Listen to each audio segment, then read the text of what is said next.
자, 오늘 감람산의 미션입니다. 일단 제목을 좀 쓸게요.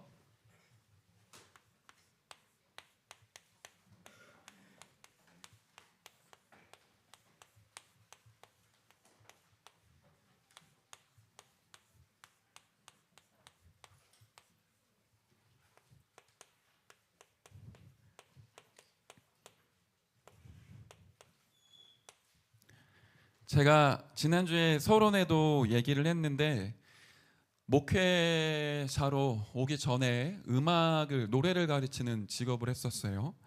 어느 날 한 여자 대학생이 찾아왔는데 이제 왜 하냐고 물어봤죠. 제가 있는 보컬 학원이 성대 결절 이런 부분에 조금 전문성이 있는 곳이었거든요.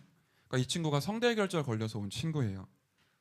이름을 말하면 이게 녹화가 되니까 이름 말하면 안 될 것 같은데 뭐 경기도, 강원도, 뭐 충청북도 우리가 이렇게 도를 얘기한단 말이에요. 우리 대한민국에. 얘가 초등학교 때부터 중학교 때까지 그 도에서 가요제를 하면 항상 1등이었대요. 그래서 3대 기획사, 그 당시에 지금은 BTS 하이브가 있으니까 좀 그렇긴 한데 그 3대 기획사면 어딘 줄 알겠죠? 세 군데가 있잖아요. 그 중에 한 군데에서 얘를 스카웃을 했어요. 얘가 그대로 데뷔를 했으면 지금 2세대 아이돌 그룹에서 제일 잘 나가는 여자 아이돌이 됐을 거예요. 그러니까 얘가 연습생 때 누굴 만났는지 얘기를 하는데 TV에서 봤던 그 여자애들 얘기를 하는 거예요. 그러니까 노래를 진짜 너무 잘했대요. 얘는 그대로 하면 고등학교 졸업하기 전에 그 네 글자에 있는 아이돌 그룹에 데뷔를 하는 친구였어요. 그런데 노래 연습을 하다가 너무 열심히 연습을 했고 잘못된 방법으로 연습을 해서 망가진 거예요, 목이. 그런데 다시 이걸 회복해서 노래하기에는 시간이 너무 오래 걸리는 거예요. 데뷔를 할 수 없는 거죠. 그리고 그 회사에서도 애를 기다려줄 수 없는 거고. 아이돌 그룹 굉장히 냉정하거든요. 그 몇 명에 속하려면 서울대 들어가는 것보다 더 힘든 확률로 올라가요. 그러니까 얘가 그걸 뚫고 올라갔는데 도중에 떨어진 겁니다. 그리고는 대학을 갔는데 그냥 공부를 열심히 해서 영어 교육과로 대학을 갔어요. 근데 이제 22 이때쯤에 너무 미련이 남는 거예요. 마지막으로라도 내가 정말 좋아하는 노래 불태우고 싶다. 그리고는 우리 학원으로 온 거죠. 얘기를 하다 보니까 이 친구가 예수 믿는 친구인 거예요. 근데 저랑 조금 이제 가까워졌으니까 마음을 터놓고 얘기를 하는데 뭐라고 말을 하냐면 솔직히 하나님 원망스럽다 이거예요. 요셉도 꿈을 꿨을 때 하나님이 그 꿈을 이루어 주셨는데 내가 다른 것도 아니고 저런 높은 자리에 올라가서 하나님께 영광 올려드리기 위해 이 꿈을 선택했고 내가 정말 좋아하는 거고 내 인생의 모든 걸 다 투자했는데 어떻게 하나님이 살아계시면 나한테 이럴 수 있냐. 사실 신앙생활 하는 게 너무 어렵다. 열심히 하려고 하다가도 이 부분이 내 마음에 걸려 있어서 하나님 바라보는 게 뭔가 모르게 쉽지가 않다. 이런 얘기를 하더라고요. 제가 웬만하면 예수 믿는 친구들 잘 안 건드리거든요. 근데 얘기해 줘야겠다 싶어서 따로 이 친구를 좀 불렀어요. 10분만 나랑 얘기하자. 하나님이 그런 분이 아니시다. 너가 생각하는 것처럼 우리의 꿈을 짓밟고 우리를 막 모른 척 하시고 우리가 진짜 힘들고 어려울 때 우리를 포기하고 버리는 그런 악독한 하나님이 아니다. 하나님의 뜻을 이루기 위해 우리를 종으로 부르시는 것처럼 노예 삼고 끌고 가는 그런 악덕 업주 같은 하나님이 아니시고 너의 인생에 정말 필요한 것만 주시는 분이 하나님이다. 그런데 그 하나님 만날 수 있는 유일한 길이 있는데 예수님을 통해서만 그 하나님 만날 수 있다. 너 진짜 하나님 알고 있냐? 진짜 하나님 만난 거 맞냐? 하나님이 진짜 너를 사랑한다는 거 마음에 느껴본 적 있냐? 이렇게 좀 강하게 얘기를 하면서 복음을 전했어요. 근데 이 친구가 알아들었어요. 아, 내가 노래를 잘하는 게 내 인생의 최고의 축복이고 응답인 줄 알았지만 하나님은 또 다른 계획을 가지고 나를 인도하고 계시는구나. 내가 원하는 것 말고 하나님이 내 인생에 준비하신 진짜 응답과 축복이 따로 있구나. 그리고 지금 이 시간이 내가 하나님을 바라볼 수 있는 최고의 시간이구나. 이렇게 이 친구가 이해한 것 같아요. 그 증거는 뭐냐면 제가 10번만 만나서 나랑 말씀 한번 같이 한번 보지 않을래? 이렇게 했는데 이 친구가 좋다고 했어요.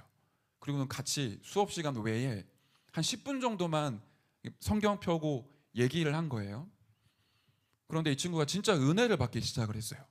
내가 시키지도 않았는데 자기 교회 새벽 기도회를 나가기 시작을 했고, 새벽 기도회를 한참 나가는데 깨달아진 거예요. 아, 내가 그때 목이 안 망가지고 성공을 했다라면 성공은 했겠지만 과연 내가 하나님의 자녀로 올바른 신앙생활을 할 수 있었을까? 오히려 이것 때문에 내가 하나님의 말씀 속에 들어갈 수 있는 중요한 기회를 얻었구나.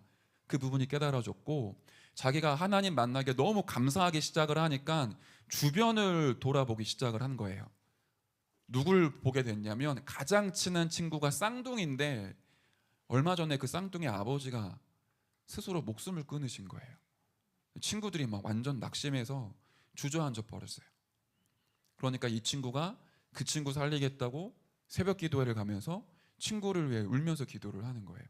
저한테도 이름 알려주고 기도해달라고 부탁을 하고, 그리고 이 친구랑 제가 헤어질 때는 이 친구가 더 이상 이런 고백을 했어요. 더 이상 성대결절 안 나와도 괜찮습니다. 일평생 노래를 못해도 괜찮습니다.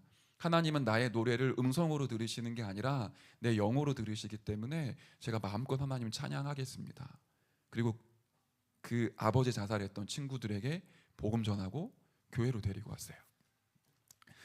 제가 왜 이런 얘기를 하냐면, 우리가 하나님을 아는 것 같은데 사실은 잘 모릅니다. 교회를 열심히 다니기는 하는데 왜 교회를 다녀야 되는지 이유를 모른 채 그냥 교회를 왔다 갔다 하는 경우가 굉장히 많아요. 우리 진짜로 질문해 봐야 되거든요. 지난주에는 부활하신 그리스도 메시지 증거하면서 지금 살아서 역사하시는 그리스도라는 부분이 여러분에게 메시지로 남기를 제가 기도했고요. 오늘은 우리가 이 질문을 해야 돼요. 왜 여러분 교회 다니십니까? 여러분 왜 이렇게 열심히 이 시간에 와서 여기 앉아 계세요? 진짜 여러분 하나님 만난 거 맞습니까? 진짜 여러분이 믿고 있는 예수님이 모든 문제를 끝낸 그리스도가 진짜 맞습니까? 이 부분 확인해야 돼요. 왜 그러냐면 그 부분에 답이 안 나면 기독교 동아리 하는 거예요. 다른 말로 종교 활동을 하는 겁니다. 이걸 우리가 뭐라고 얘기를 하냐면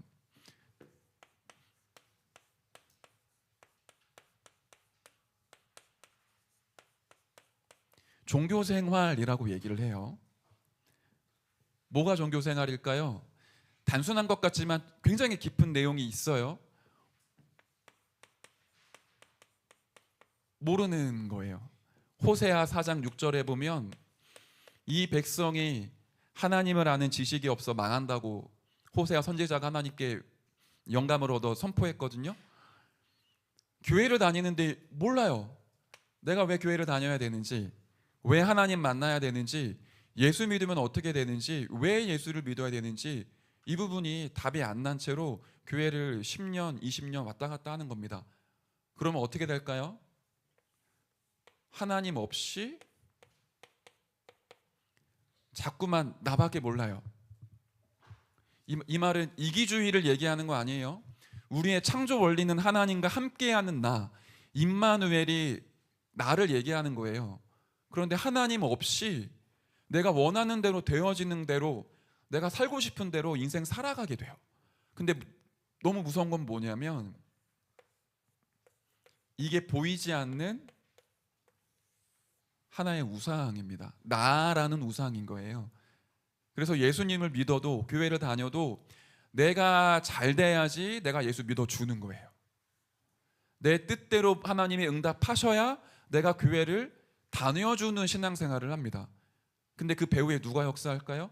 성령이 역사하지 않으세요.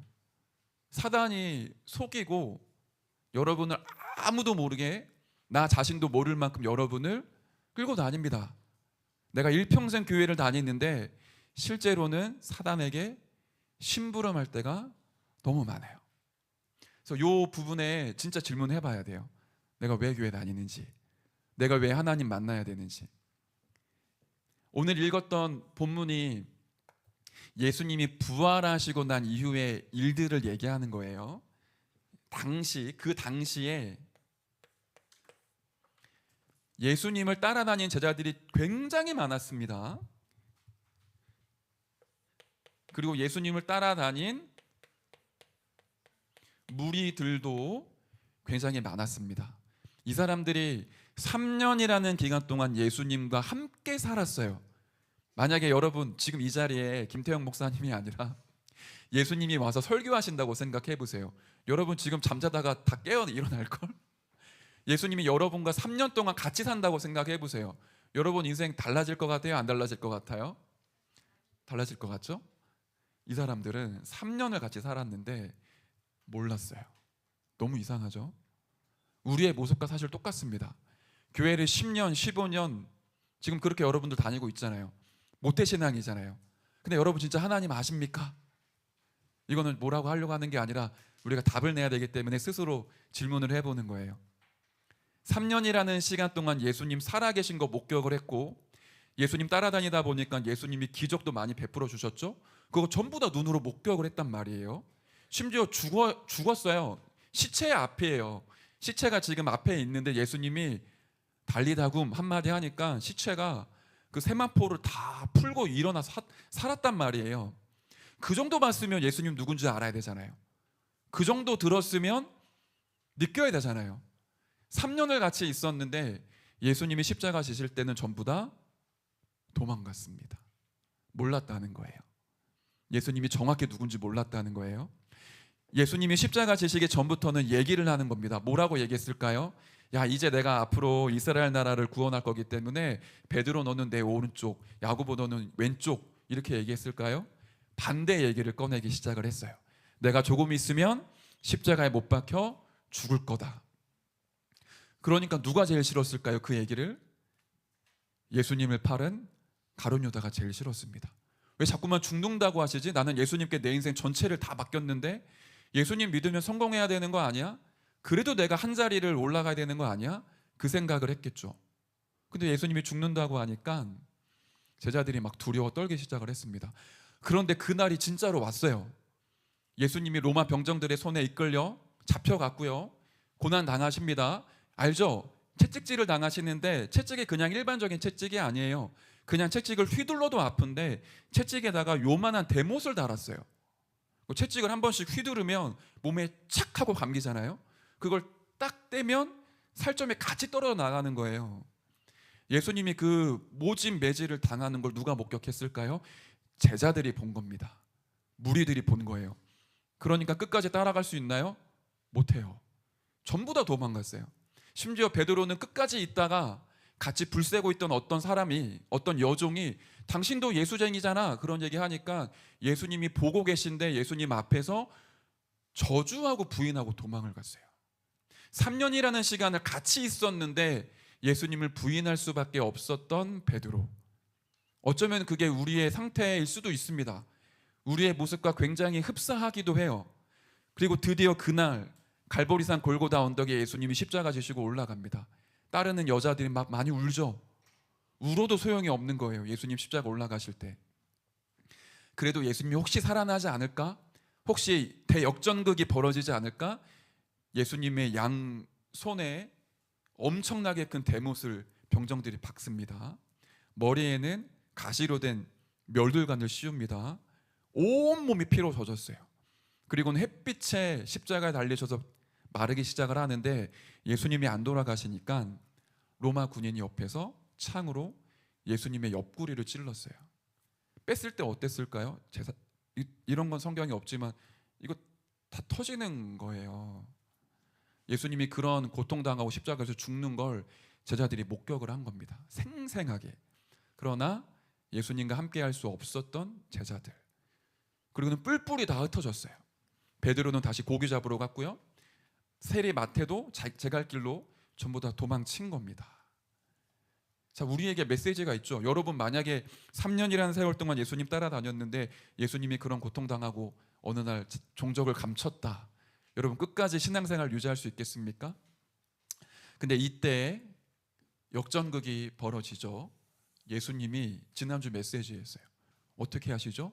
다시 부활하십니다. 소문이 들리는 거예요. 예수님 부활하셨다. 제자들이 안 믿었어요. 아예 헛것받겠지. 무슨 예수님이 부활해. 우리는 고기 잡을 거야. 근데 그 부활하신 예수님이 한 명 한 명을 다 찾아가셨어요. 그 말은 뭐겠습니까? 여러분 한 명 한 명을 예수님이 알고 계시고 여러분 한 명 한 명의 인생을 예수님 다 보고 계세요. 그리고 예수님이 여러분 찾아갑니다.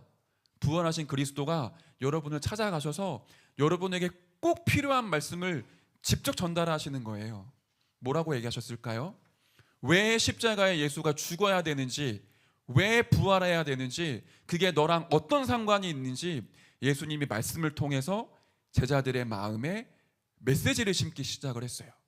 근데 이때부터 제자들이 바뀌기 시작을 하는 거예요. 이 시간표가 오늘 이 제목 감람산의 시간표예요. 그러니까 이 부분은 그냥 단어를 가지고 외워야 되는 게 아니라 여러분의 인생과 그 당시에 있었던 상황을 접목시켜야 됩니다. 여러분이 10년, 15년 동안 지금 교회 다녔죠? 예수님은 끊임없이 여러분에게 주신 게 있습니다. 뭘 주셨을까요? 복음의 메시지를 강단을 통해 계속 주셨어요. 근데 우리는 어떻죠? 보고도 안 믿어요. 그걸 뭐라고 하는 줄 아십니까? 그걸 불신앙이라고 합니다. 내가 안 믿고 싶어서 안 믿는 게 아니에요. 내 영적인 상태가 그렇게 안 믿을 수밖에 없도록 너무 황폐한 거예요. 들어도 들리지 않아요. 보아도 보이지 않아요. 깨달아지지 않아요. 내 마음과 생각, 영혼이 너무 황폐해져서 예수님이 직접 말씀하시고 보여주시고 역사하셔도 내 마음이 거기에 열리지 않는 거예요. 그래서 우리가 질문해 봐야 됩니다. 나는 진짜 교회 다녀야 될 이유가 있는가? 나는 진짜 하나님 만나야 될 이유가 있는가? 내가 믿고 기도하고 불렀던 그 예수가 과연 누구신가? 그거 진짜 이 강단을 통해 예배를 통해 여러분 답을 얻으시길 바랍니다. 특별히 내일 세계 청소년 수련회 갑니다. 여러분 그냥 몸만 왔다 갔다 하면 여러분에게 하나도 유익이 없어요. 피곤하고 졸리고 짜증나겠지. 그런데 질문을 가지고 기도를 가지고 가는 사람에게는 하나님이 그 시간표를 통해 여러분에게 꼭 필요한 메시지를 주십니다. 그게 여러분 인생의 전환점이 돼요. 자, 예수님이 부활하고 나셔서 제자들에게 말씀하셨습니다. 근데 제자들이 드디어 이해가 됐어요. 예수님이 죽어야 되는구나. 예수님이 부활해야 되는구나. 3년 동안 목격했던 이 예수님이 바로 살아계신 온 우주 만물을 통치하는 하나님이시구나. 이게 제자들의 마음 영혼을 강탈을 했어요. 우리의 표현으로 진짜 각인된 거예요. 그때부터 제자들이 바뀌기 시작을 합니다. 단편적인 한 장면만 얘기를 할까요? 예수님을 저주하고 부인했던 베드로, 이 시간표가 지나고 나니까 완전히 사람이 바뀌었어요. 그 이후에 예수님을 전한다는 이유로 베드로가 잡혀갑니다. 법정 앞에 섰어요. 사람들이 베드로에게 얘기하는 거예요. 칼을 들이밀면서 너 예수 얘기하면 죽여버릴 거야. 근데 베드로가 뭐라 그러죠? 옛날에는 작은 여자 종이 너 예수쟁이지 그 얘기 한마디에 도망갔던 베드로인데 너 예수 얘기하면 죽일 거야 라는 그 말 앞에 다른 이로서는 구원받을 수 없다. 천한 사람 중에 구원 주실 만한 다른 이름을 주신 적이 없다. 우리는 보고 들은 것을 말하지 않을 수 없다. 나는 끝까지 예수 얘기하다가 죽을 거다. 바뀌었어요. 여러분 진짜 예수님 만나서 바뀌신 거 맞습니까? 우리가 교회를 아무리 오래 다녀도 우리의 근본이 바뀌지 않으면 교회 다니는 종교 생활을 하는 거예요. 이거 가지고는 사단을 이길 수 없어요. 이거 가지고는 여러분 인생에 찾아오는 문제 절대로 해결할 수 없습니다. 사단의 권세 영적 문제 해결을 못해요. 그걸 끝내는 길이 있어요. 그게 오늘 본론이에요. 이 본론은 간단하게 얘기할 겁니다. 근데 여러분 마음에 진짜 새겨야 됩니다. 부활하신 예수님이 이 부분을 제자들의 마음속에 각인시켜 주셨어요. 예수님이 바로 그리스도신데 그냥 그리스도가 아니라 저와 여러분에게 오직 그리스도가 돼야 저와 여러분이 진짜로 힘을 얻고 살아납니다. 오직 그리스도라는 말이 뭘까요? 이 부분이 이해되는 거예요. 이 땅의 진짜 문제가 뭐라고 생각하세요? 돈이 없는 거, 공부 못하는 거, 힘이 약한 거, 친구들과의 관계 안 되는 거, 그게 진짜 문제 맞습니까? 성경은 얘기하는데요, 이 문제가 만 가지도 많은 것 같지만 진짜 문제는 유일한 문제고 근본 문제며 영적인 문제라고 얘기하고 있어요. 사단이 살아있나요? 네, 지금도 활동하고 있습니다. 태초부터 지금까지 사단이 한 번도 쉰 적이 없습니다.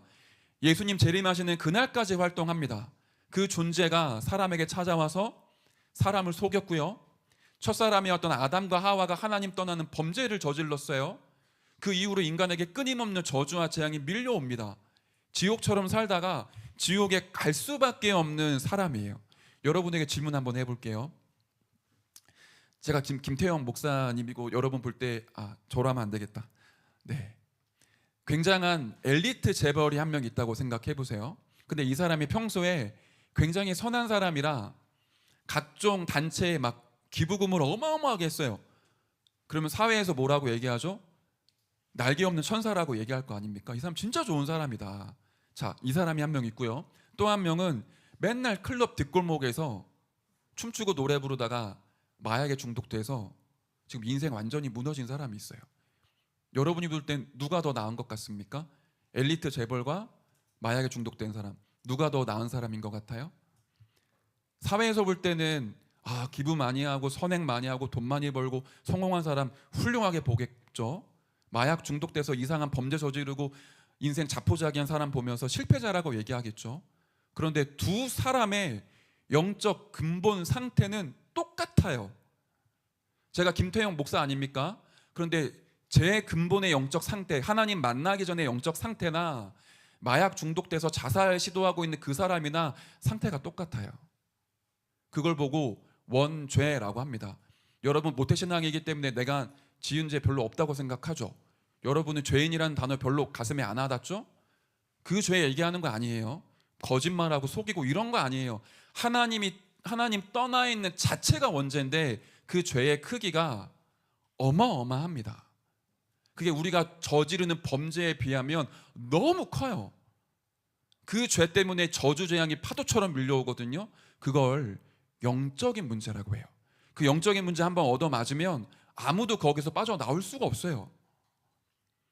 그걸 성경은 근본 문제, 죄라고 얘기하는 겁니다. 이게 유일한 문제예요. 여기서 모두 다 출발한 거예요. 아무도 여기서 자유로울 수가 없어요. 그걸 해결할 수 있는 답이 하나밖에 없어요. 진짜 해답도 하나밖에 없기 때문에 유일합니다. 그 해답이 뭘까요? 베드로가 이 해답을 고백을 한 거예요. 다른 이로서는 구원받을 수 없다. 천한 사람 중에 구원받을 만한 다른 이름 주신 적이 없다. 성전 밀문 앞에 앉아있던 안진뱅이에게도 다른 이름 말한 게 아닙니다. 부처 이름 얘기하거나 마호메트 이름 얘기한 게 아니라 나사렛 예수 그리스도 이름으로 일어나 걸으라. 그 이름이 여러분의 영적 상태를 바꾸시고 여러분을 일으켜 세웁니다. 그래서 하나님이 그 이름을 깨닫게 하시려고 창세기 3장 15절에 여자의 후손이 뱀의 머리를 상하게 할 거다. 그 여자의 후손 그리스도가 우리 인생의 주인 되는 날 저와 여러분의 가정의 역사는 흑암의 권세가 깨어지는 거예요. 출애굽기 3장 18절에 유월절 날 다른 피를 바르면 안 돼요. 양의 피를 바르는 순간 끝납니다. 십자가의 보혈의 능력이 모든 죄와 저주에서 우리를 해방하십니다. 이사야 7장 14절 처녀가 잉타하여 아들을 낳으리니 그 이름을 임마누엘이라 하리라. 하나님이 우리와 함께 하셔야, 하나님이 우리를 찾아오시고 우리를 만나셔야 우리 인생의 진정한 힘을 얻고 승리하게 돼요. 그 이름이 바로 그리스도입니다. 그리스도만이 유일한 해답이에요. 제자들이 이 시간표에 그리스도를 진짜 깨달은 거예요. 지식으로 알고 있는 그리스도, 화석처럼 굳어져 버린 그리스도가 아니라 지금 살아서 내 안에 역사하시고 나를 깨어나게 하는 그리스도, 그게 제자들의 가슴을 강탈을 했어요. 이번 새 청소를 통해 이 축복이 여러분에게 임할 줄 믿습니다. 올 한 해 동안 중등부 예배를 통해 여러분이 그리스도를 깨닫게 되고 전 인격적으로 하나님 만나는 은혜 있으시길 바랍니다. 목사님이 이거 하나만 계속 얘기할 거예요. 이게 안 되면 여러분이 엘리트의 규모를 갖추고 성공한다? 그거 성공 아닙니다. 서울대, 하버드 가면 뭐합니까? 가서 영적 문제 얻어맞아 정신병 걸리고 자살하는 시대인데요. 여러분의 진짜 성공은 그리스도를 깨닫는 거예요. 그 그리스도께서 두 번째 말씀하신 게 있어요. 그게 하나님의 나라입니다. 이거 왜 얘기하셨을까요? 우리는 굉장히 육신적이라 영적인 세계를 못 봐요. 그런데 여러분과 저의 삶에 드러나는 것들은 내 속에 숨겨진 부분들 때문에 드러나는 거거든요. 여러분이 말할 때, 여기 중등 우리 중학생들이니까 욕 많이 하죠. 안 하나요? 미안합니다. 저는 많이 했어요. 중학교 때. 미안해요. 비유가 안 되나? 어쨌든 여러분의 삶에 나타나는 여러 가지 것들은 내 속에 마음의 상태, 영적 상태가 오랫동안 쌓여서 나타나는 거예요. 영적인 세계와 영적 상태가 만들어지고 나면 그게 우리의 삶으로 나타나요. 예를 들면 여러분 게임에 중독되는 친구들 있나요?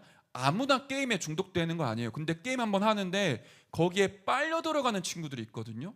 그거는 이미 영적인 상태가 게임에 중독될 수밖에 없는 영적 상태로 만들어진 거예요.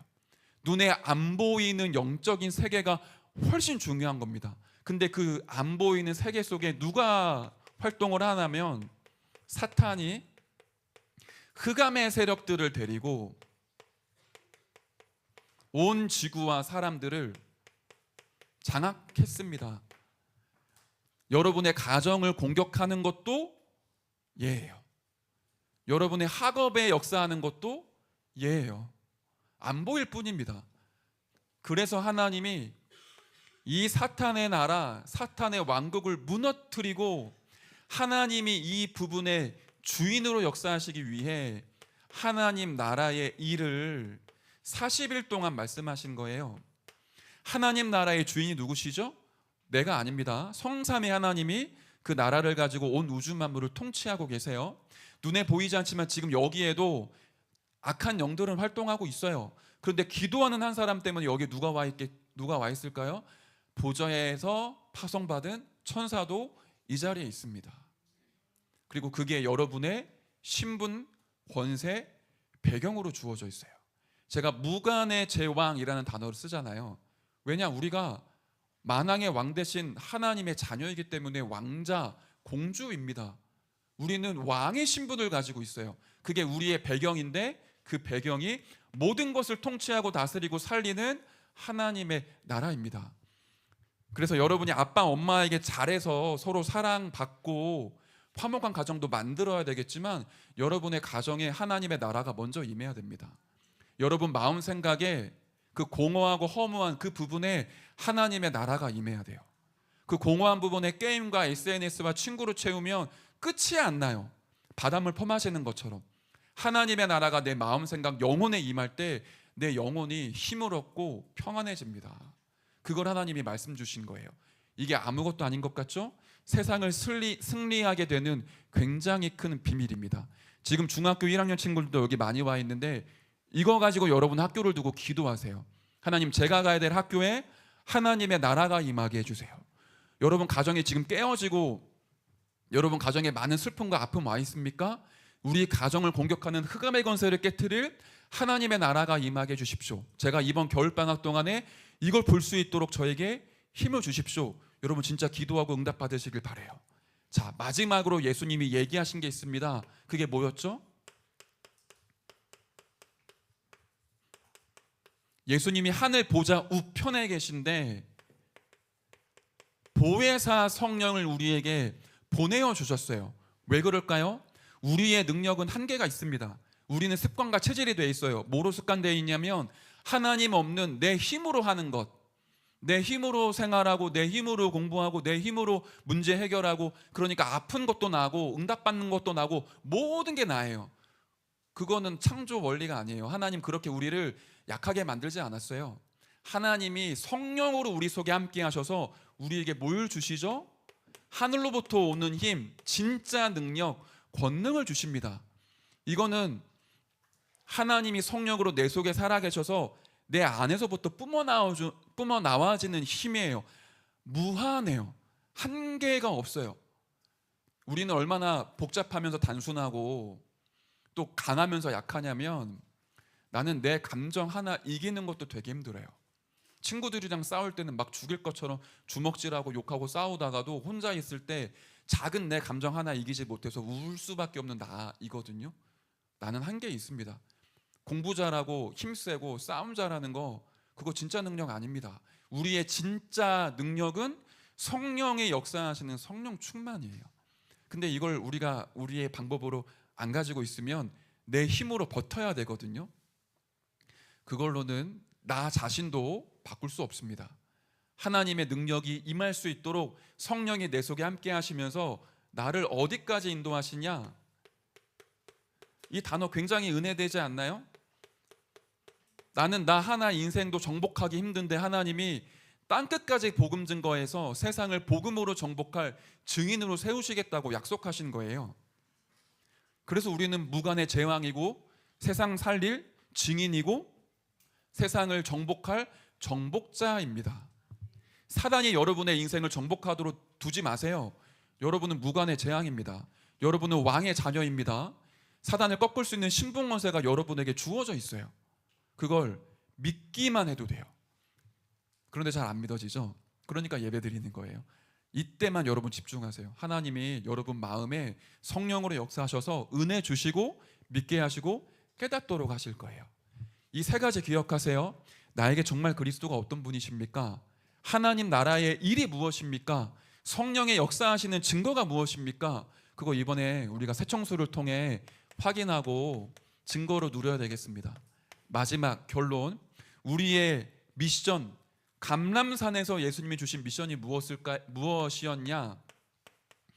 이 미션이라는 거는 내가 해야 될 나의 사명을 얘기하는 거예요. 여러분 보고 나가서 복음 증거하라는 게 아니에요. 감람산에서 예수님이 주신 미션이 요 세 가지예요. 평생 이것만 해라. 진짜 그리스도를 오직으로 붙잡아라. 다른 거 기도하지 말고 하나님의 나라가 임하도록 기도해라. 네 힘으로 살지 말고 성령께 너의 인생 맡기고 성령의 의지함으로 살아가라. 그게 예수님이 우리에게 주신 미션이에요. 이게 안 되는데 다른 게 따라올까요? 가장 근본이에요. 이걸로 나의 영혼의 근본의 영적 상태가 바뀌는 겁니다. 마지막으로 이 얘기까지만 하고 이제 마무리할게요. 그래서 우리가 138 이렇게 얘기하잖아요. 사도행전 1장 1절, 1장 3절, 1장 8절, 그리스도, 하나님의 나라, 오직 성령. 이걸 어디로 가지고 가느냐? 기도로 가지고 가세요. 아침과 낮과 밤에. 나는 계속 기도할 건데요. 좋습니다. 시도 때도 없이 24시간 그리스도, 하나님의 나라, 오직 성령이라는 근본의 언약 붙잡고 계속 기도하세요. 아까도 중간에 얘기했지만 세계 청소년 수련회는 하나님이 여러분을 위해 준비한 최고 축복의 시간이에요. 여러분 때문에 하나님이 만드신 거예요. 여러분에게 진짜 힘을 주시려고, 여러분을 정말 치유하시려고, 여러분이 일평생 동안 달려갈 힘을 얻고 사명 회복하게 하시려고 준비한 시간표입니다. 참석하는 친구들은 24시간 다른 거에 집중하지 말고 말씀에 집중하세요. 새청수를 안 가는 친구들은 아침과 밤에 이 주신 말씀 묵상해 보세요. 조금 힘이 나시면 마태, 마가, 누가, 요한복음 끝에쯤 가면 예수님이 십자가에 죽으시고 부활하신 스토리가 나와요. 그거 한번 찾아서 읽어보세요. 그리고 그게 나랑 어떤 상관이 있는지 짧게라도 생각하고 기도해 보시길 바랍니다. 이번 한 주간 나의 근본의 상태가 바뀌고 종교 생활이 아니라 복음 누리는 신앙생활 회복할 중등부 될 줄 믿습니다. 제가 기도하겠습니다. 하나님, 우리에게 성취될 말씀을 주시니 감사를 드립니다. 부활하신 그리스도께서 우리 모든 렘넌트에게 역사하사 오직 그리스도, 오직 하나님의 나라, 오직 성령의 언약 붙잡고 승리할 수 있도록 성령으로 역사해 주옵소서. 감사를 드리며 살아계신 예수 그리스도 이름으로 기도하옵나이다. 아멘.